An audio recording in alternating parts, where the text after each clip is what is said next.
Now to that massive ball of fire that engulfed our attention this morning. A natural gas line exploded just outside a South Minneapolis Cub food store located at 60th Street and Nicollet Avenue, right next to the Crosstown Commons.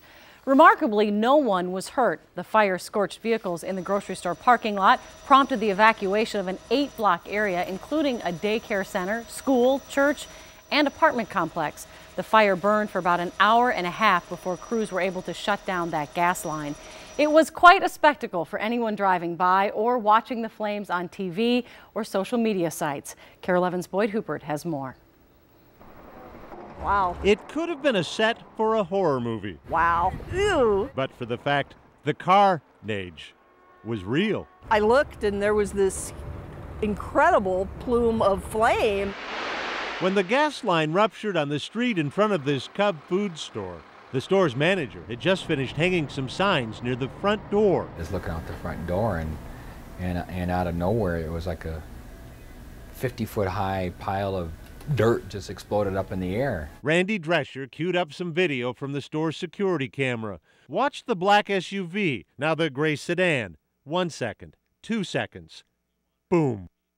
The right rear right here is melted. Cindy Peterson's melted Jeep Grand Cherokee sat all the way across the parking lot from the gas-fed inferno.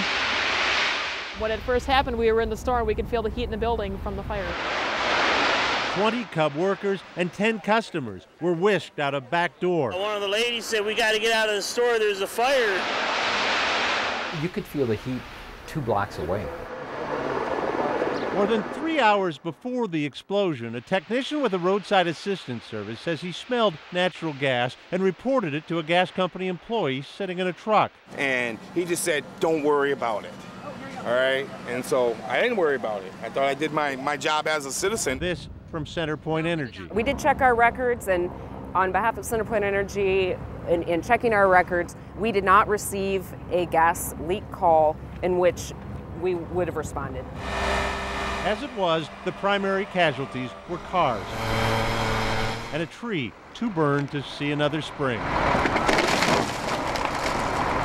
It's hard to speculate on the nationalities of these drivers, but this St. Patrick's Day, they had the luck of the Irish.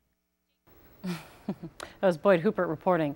The Minnesota Office of Pipeline Safety has already begun its investigation. CenterPoint Energy says it is unaware of any recent excavating in the area. Given the time of year, a CenterPoint spokesperson said a frost heave is a possibility, but anybody's guess until the investigation is complete. That fire was so close to the Crosstown Commons, it brought traffic to a halt. In fact, one section of 35W remained closed until inspectors arrived. And those flames were so close to the 60th Street Bridge, there were fears it could have suffered heat damage. Inspectors found no structural damage and the roadway reopened. We're told there were dozens of accidents, though, in that area, caused mostly by gawkers wanting to look at the flames.